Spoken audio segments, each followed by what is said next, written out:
पश्चिम बंगालचा निवडणूक कार्यक्रम जाहीर झाल्यानंतर आयोगाने 24 तासांच्या आतच राज्याचे मुख्य सचिव, गृह सचिव आणि पोलीस महासंचालक अशा 3 सर्वात मोठ्या पदांवरील अधिकाऱ्यांना पदावरून हटवलं।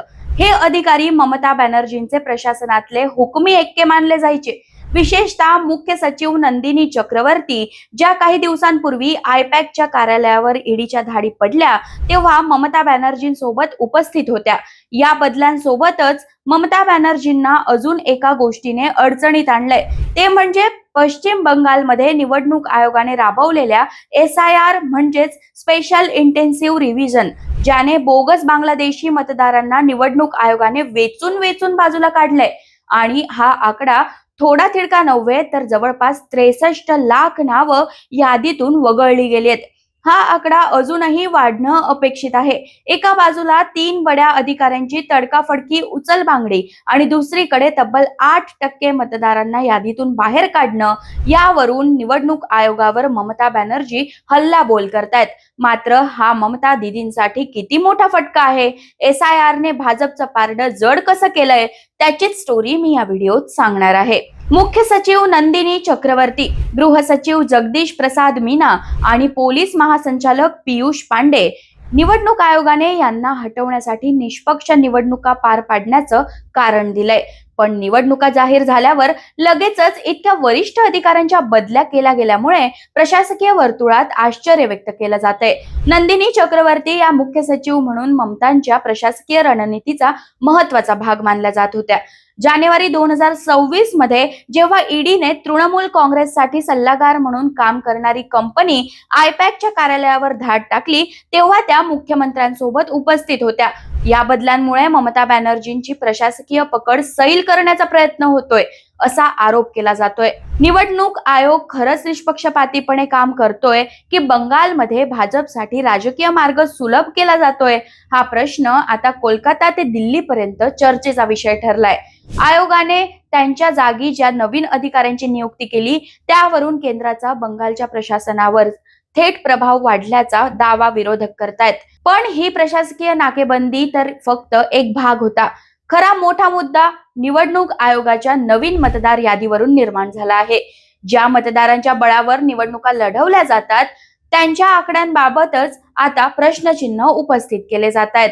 भाजपने निवडणूक आयोगाकडे 13 लाख बोगस मतदारांची तक्रार केली होती, पण जेव्हा स्पेशल इंटेन्सिव्ह रिव्हिजन म्हणजेच SIR चा निकाल आला, तेव्हा समोर आलेला आकडा धक्कादायक होता। बंगालच्या मतदार यादीतून तब्बल 63,66,000 नावं कमी करण्यात आलीत।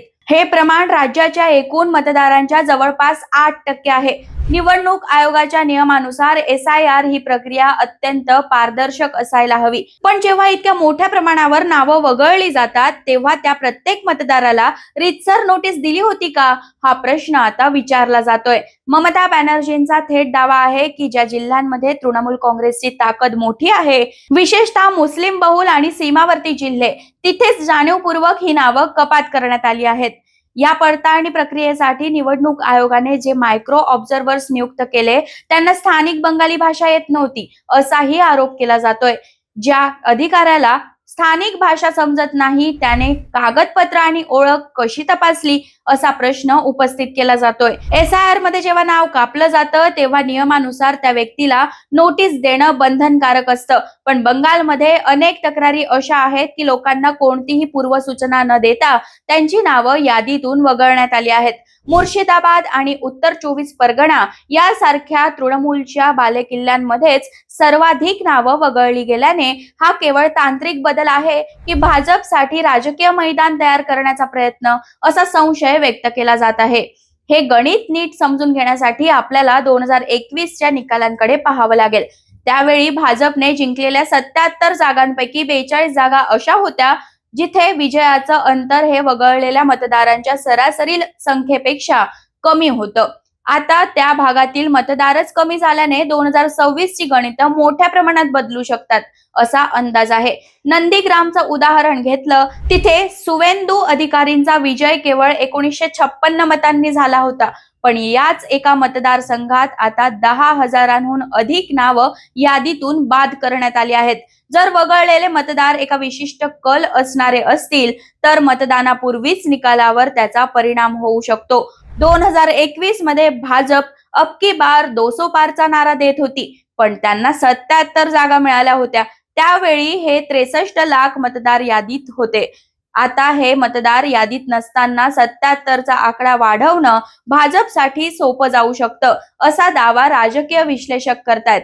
म्हणूनच तृणमूलचे खासदार डेरेक ओब्रायन यांनी निवडणूक आयोग आता भाजपच्या कार्यालयाप्रमाणे वागत आहे अशी टीका केली आहे. एका बाजूला ईडी आयपॅकच्या कार्यालयातून रणनीती आणि उमेदवारांची माहिती गोळा करण्याचा प्रयत्न करत असल्याचा आरोप होतोय, तर दुसरीकडे हा प्रशासकीय दबाव वाढवला जातोय. जेव्हा मतदानाची प्रक्रियाच वादात येते तेव्हा त्याचा परिणाम केवळ आकड्यांवर नाही तर राज्याच्या राजकीय स्थितीवर होतो. पण ममता बॅनर्जींची ओळख एक संघर्ष करणारी नेता म्हणून आहे.